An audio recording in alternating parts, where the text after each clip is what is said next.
All right, so everybody, thanks so much for listening to us. If you're listening to us on YouTube or Spotify or any platform for that matter, please like, subscribe, and share. If you're listening to us on the radio or any other platform in general, like I said, thanks so much. And definitely get the word out to your friends, your family members in general. We have Julie Oliver on, and she did run for Congress in 2018 and 2020. She's a true progressive. I know the people that watch and listen to this show will love her if they haven't heard of her already, because she is, like I said, a true progressive. She's also running with Mike Siegel, Ground Game Texas, who is also a congressional candidate in 2020. So, Julie, thanks so much for your time. This should be a good conversation and a learning experience, I hope, for progressives and conservatives that are listening to this podcast.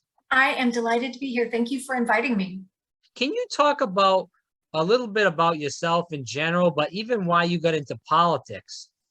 Yeah, I can tell you, politics was the thing I did not want to do with my life. I can be really honest. I had a career, went to law school, and ended up having 4 kiddos.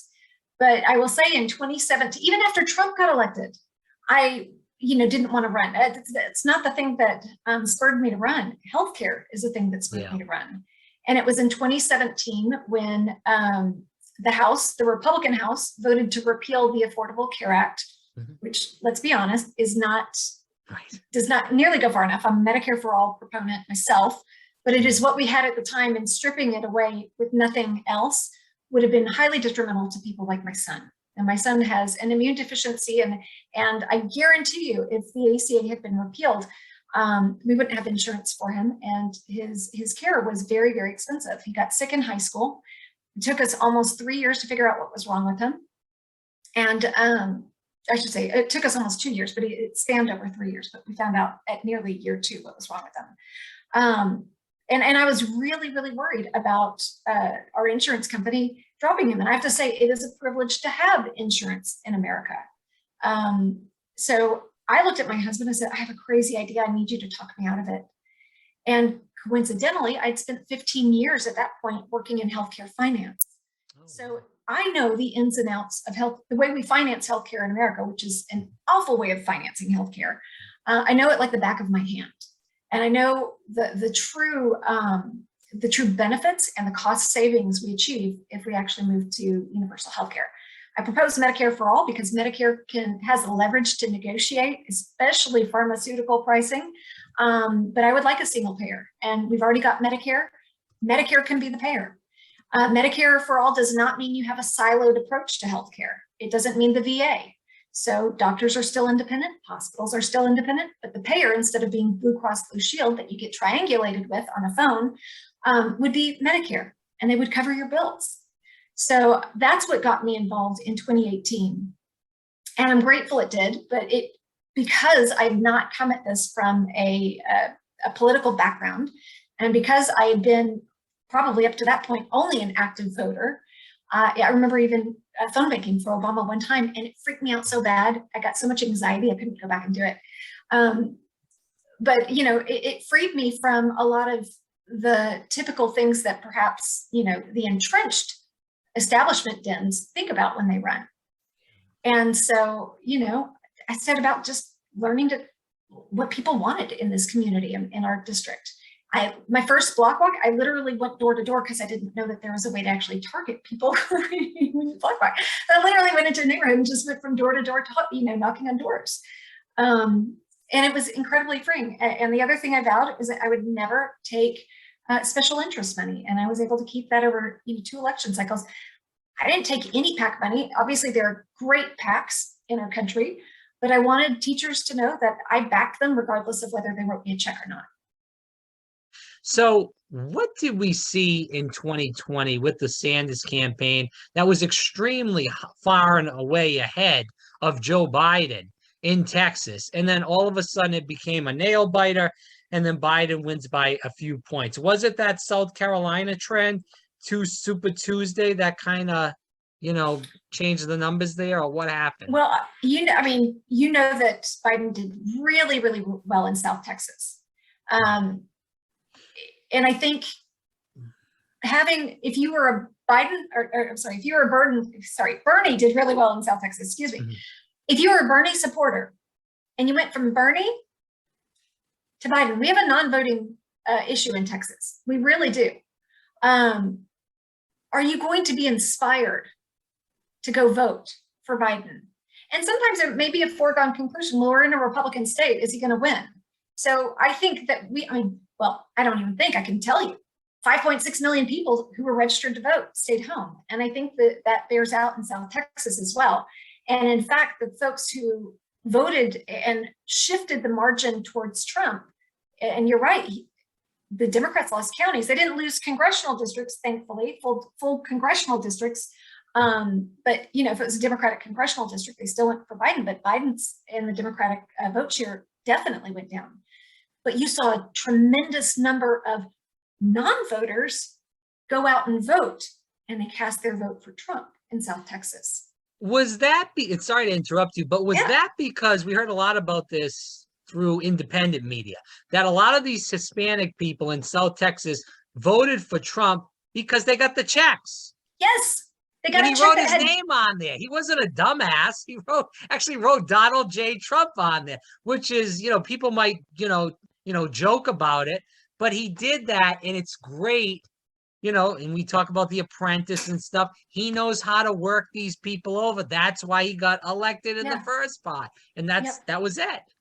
That was it. He wrote it. He didn't write the check. The Treasury wrote the check, but they put his signature on the check. And you did hear that. We're still hearing that today. We're doing a little bit of work in South Texas through Ground Game Texas, but you'll hear people say, "I voted for Trump because I got a check from him. He wrote me a check." Like, he didn't write you a check. You can't say that. You can't argue with people. But I remember calling somebody who had run for president, or texting somebody who had run for president, and saying, "Hey, if you make it into the administration, please, we know another relief payment is coming. Please have Biden put his name on the check." That didn't happen. You did really run two great races and two real tough, and it was a tough district. We'll just, it was a very much a gerrymandered district. So my question is if I'm running for Congress right now and I'm in a tough district, we are seeing loads of Democrats retire. The list just keeps getting higher and higher and higher. And we know that is, some of it's because these people are like 80 or 90 years old. The Democratic caucus, they don't want to bring in young people. They just have these 70, 80, 90-year-old men and women are running around there that don't know what the heck they're doing, and they're just getting paid in the back rooms. So a lot of it is that, but a lot of it is because they know, like you just said about your district, it's gerrymandered. They know that it might have been a D+10. Now it's a D+2, and they're probably going to get knocked out. And they don't want to lose that race. So they're just retiring. And we saw that in Florida with Stephanie Murphy, who is a person I'm not a fan of, against the Build Back Better bill. She's another story for another day. And she's in the Orlando area, which is extremely progressive area in the state of Florida. But regardless of that, was that the reason why you didn't want to give it a third time's a charm role here? Because it's going to be incredibly tough, and the Biden administration's not really giving you or anybody else any help, to be honest. Well, truly, the district I ran in, District 25, 10 years ago, they had carved Austin, which is, everybody calls it blueberry and the tomato soup of Texas. They carved it into 6 congressional districts, even though it could only, by population, support 1. But they pulled in a huge swath of rural Texas into each one of these congressional districts. And so my district, the district I ran in, I actually think that there was some success. We actually ran the congressman 5 counties away from here. So District 25 now is 5 counties away from Travis County, where Austin is. And it moves into North Texas from there. So no chance of me running. You don't have to live in the congressional district you're running in. In fact, the guy I ran against in 2018 and 2020 didn't live in our congressional district. But it would be really challenging to, go have to campaign. And I am somebody, if I'm going to do it, I'm going to go campaign. To have to drive 5 counties away from, that would probably, it's probably a 200-mile drive for me to get to the closest county to me. Yeah. And not even just that, with the gas. I Yeah. mean, that's insane. This is not a joke. I put 70,000 miles on my car over the Wow. 2 cycles. Yeah. I drove 70,000 miles because it was important to me. I had 13 counties in my district, but it was important for me that the folks, you know, who were in Hamilton, Texas, got the same attention that the folks in Austin got. You know, it's not their fault that they're gerrymandered into this, you know, heavily Republican district, hardly ever get to see a Democrat.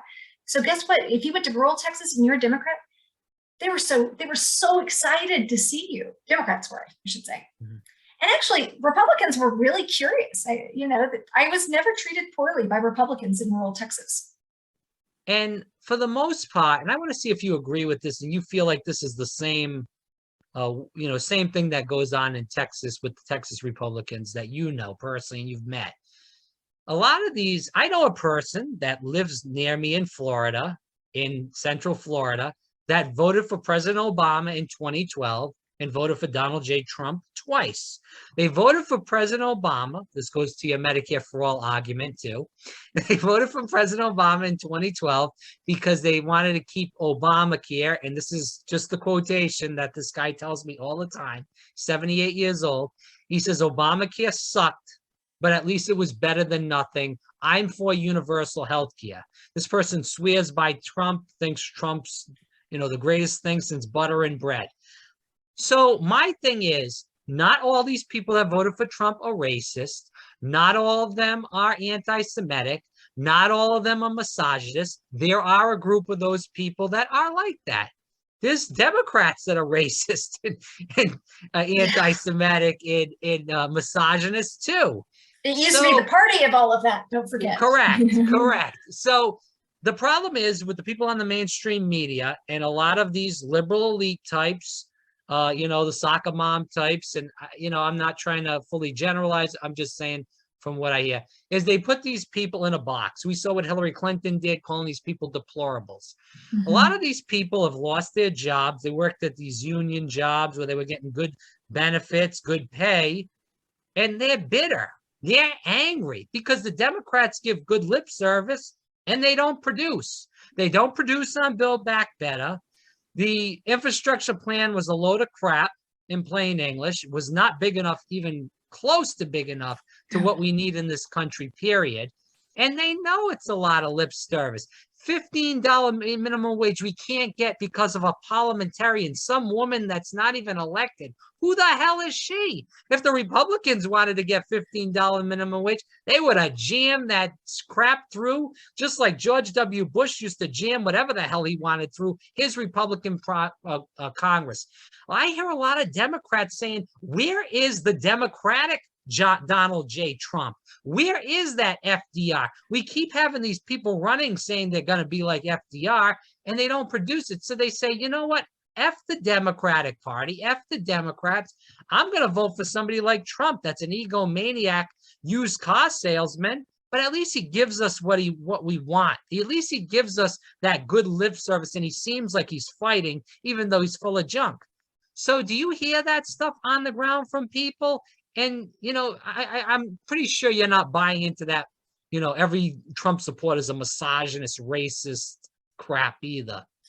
No, and honestly, I tried to always steer it away from the talk of who was running for president, because I was like, look, you can vote for Trump and you can vote for me. Right. It's not mutually exclusive. Personally, and I wouldn't tell people this personally, I find him, awful, truly, truly awful. Yeah, borderline evil. I'm just saying. Well, I actually think he's borderline evil. I really do. Right. If evil truly exists, I think he's pretty damn close.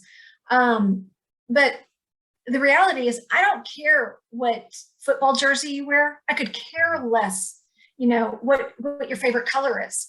Let's talk about what really matters to you. And I have a really great example of that. I actually was block walking in a little town south of Austin called Wimberley, and I went to the wrong house, and which happened on occasion. I wasn't looking at the address properly, anyways, knocked on the door, and a guy answered, and he was like, you're a Democrat? And I was like, yes. And I don't think he heard me say when I asked for the person. He's like, no, that person's not here. I actually looked at the person, like, oh my gosh, I'm not even at the right house. And he goes, you're a Democrat? And he's like, oh, I won't be voting for any Democrats. And I was like, well, you could conceivably have your next congresswoman in front of you. Is there anything you want me to know? And he's like, well, I'm a good Catholic, so I guess I'm pro-life. And that's how I said it. I guess I'm pro-life. And I was like, I'm not going to touch that one with a 10-foot pole. So I was like, what else is important to you? And he goes, well, immigration. I was like, great. Since you shared with me you're a good Catholic, then I know you know what the Bible says about taking care of foreigners among us and treating them as our own. And he looked at me like, oh my God, are you really going to come at me with Bible verses? So he came out and he sat on his front porch and he started rocking in his rocking chair. And he just starts sharing everything. And that's the amazing thing. If you give people space, they will actually talk and fill that void and then eventually get to the things that keep them up at night and terrify them. And for him, he had lost his spouse a couple years before. He was 63, did not qualify for Medicare yet, but a year before he had had a widowmaker heart attack and he was not supposed to survive, but he did. And he did not have insurance. And he's sitting in his rocking chair and he goes, but I know I'm here. And he points over his shoulder with his thumb. He goes, I have a 35-year-old child with Down syndrome, and I'm the person who takes care of him. Wow. And we had just probably one of the most touching moments and conversations I've ever had. And I said, I know you said you'd never vote for a Democrat. And I have to tell you, his son qualified for Medicaid in Texas. So his son was on Medicaid. I said, but I want you to know, I would never vote to take your son's health care away. I was like, the guy I'm running against doesn't even believe Medicaid should exist. And that is true. Roger Williams doesn't even think Medicaid should exist. And so by the time we finished our conversation, I was going to walk away, not push anything on him. And he goes, can I have your push card? He goes, I really do want to remember your name. Wow. I earned his vote. I mean, he was a Republican through and through, but I took the time to have a conversation. We met eye to eye on an issue and it was probably the most important issue to him when he allowed himself to hear it coming out of his own mouth. Yeah. It wasn't abortion. We never picked up the abortion conversation ever again. And the fact of the matter, there's really not much I can do to legislate at the time on abortion because it was, settled constitutional law that it is a woman's right to choose. We'll see if that still is the case, Right. later this year, but at the time, at least, we never talked about it. People, they'll share with you what's really important. Guess what? It's not that you're a Democrat or Republican or, you like red, I like blue. I just think it's a lot of mainstream media stuff where they try to say, you're for the vaccine, you're against the vaccine. You're for Trump, you're against Trump. Yeah. And there's no middle ground. And you need to come to people like you did, Julie, and say, what are the issues that are important to you? And you got to know how to frame it and get them to talk about these things. If you just come at them, like you said, with all these, because I hear all the CRT and all this stuff is nonsense.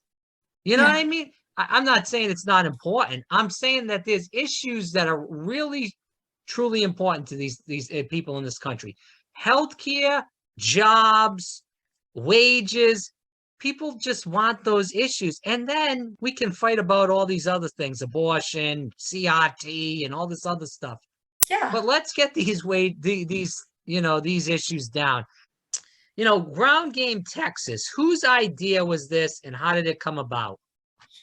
So Mike and I knew that we wanted to kind of stay somehow engaged in the political space. We also didn't want to run another race because redistricting was coming up. There's a whole lot of unknowns there. But I think both of us realized that we had a tremendous impact, we and thousands and countless other people within our districts who actually hit the ground running, but had a tremendous impact by having conversations. So we kind of bounced around the idea, should we do deep canvassing? Just year-round, be a nonprofit, do deep canvassing, have these courageous conversations with people about issues that matter to them. And then my husband actually sent me this postmortem report by Civis. Civis is the national data analytics firm, data science firm. and it had a lot of really good information on it.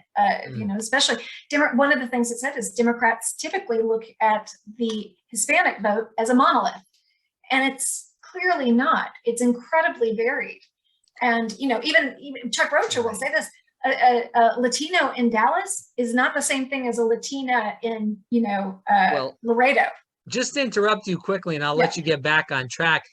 What happened in Miami-Dade County in 2020 was totally different than what happened in Miami-Dade County in 2016.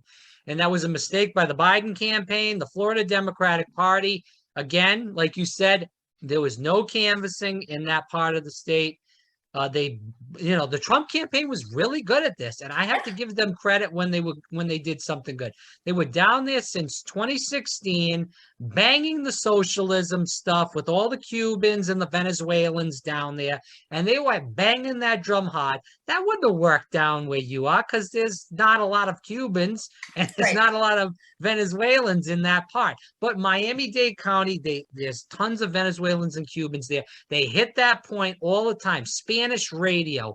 There's a huge thing, Rao, that no one is talking about. I'm not Hispanic, I'm Italian, but I was listening to this report that Spanish radio is where a lot of conservatives are now investing in that now. So get ready, Democrats. If you don't invest in any of this progressive radio or progressive shows, and you keep thinking that MSNBC and CNN is going to save you, get ready, because that Hispanic vote is going to go bye-bye soon. And, you know, the black vote will go too eventually with that. Yeah, we saw a lot more blacks voting for Trump in 2020 than we did in 2016. So it's a huge problem. And I believe that was one of the reasons why Biden got really shellacked in Florida. Hillary Clinton lost Florida by 100-something thousand votes. Biden lost by it was getting close to 1 million votes. He lost by, I think it was 368,000, where Hillary only lost by 100, just at 100,000. That's 200,000-ish more votes. That's a big change in 4 years. Very big change. But go ahead. I'm sorry. I agree. So that's one of the things that was in this postmortem that Civis released. But the other thing that I found really remarkable is they had a graph, and it showed ballot initiatives across the United States that outperformed Democrats everywhere. Right. And it said in red and blue states, but the Florida minimum wage, the Missouri Medicaid expansion, South Dakota, legalized marijuana, Montana legalized marijuana. Heck, all of our neighbors around Texas have legalized marijuana except Texas. And so, you know, I talked to Mike, I was like, can we do this in Texas? And he was like, well, actually, no, we can't do a statewide ballot initiative. He goes, but we can do city-based ballot initiatives. So it was kind of together, both of you, like me bringing him this report saying, what can we do with this? How do we do this in Texas? How do we replicate this? And, you know, him being a former city attorney, he's like, well, Texas Constitution precludes citizen-led ballot initiatives, but city charters don't. And Republicans have been using the ballot initiative to their advantage for quite some time. Including in my own city. You know, I guess May of 2021, they initiated a ballot petition that would end our, you know, homeless encampments and criminalize it basically again. So we're like, well, why don't we use it? Why don't we use this for good, especially marijuana? I mean, 87% of Texans believe that marijuana should be decriminalized in some form or fashion. So that's a huge disconnect between the people who are in power and what the people want. And even Greg Abbott, I thought it was really interesting. This past week, maybe a couple days ago in Edinburgh, Texas, which is South Texas, was asked about marijuana legalization. He goes, I don't think we should be filling up our jails with people who have low-level marijuana amounts on them. So it's interesting that the narrative is slightly shifting, at least with some of the electeds. Some of them are still very much opposed to it, including a Democrat who's running in South Texas. It's like, I will never vote to legalize marijuana. It's like, you are an idiot and you should not be elected. But we're also doing $15 minimum wage increases for city employees. We can't make it a citywide initiative, but for employees of a city, we can basically force cities to pay their employees a $15 minimum wage. And then we can also work on climate initiatives. We're going to be rolling something out later this month in El Paso to bring a climate charter to the city. And so that every major decision that they're looking at in investing in is going to have to be through the lens of this climate charter. So it's really exciting. And I like the fact that we don't have to just pick one. We can customize it to the area in which we're working. And we're really, really cognizant of the fact that we're two white people from Austin. And it's not a good look for us to go in and say, hey, you need to do this in your city. So we always build a coalition down there and ask, would this work here? Who do you think we should get involved in this? And I will say that is one thing that Mike is so good at doing, is coalition building. And so we want to be very, very mindful and respectful of the communities in which we're working. But we do bring our field prowess, our fundraising prowess with us. And you know, we can do these city-based initiatives. And quite honestly, it's a lot of fun.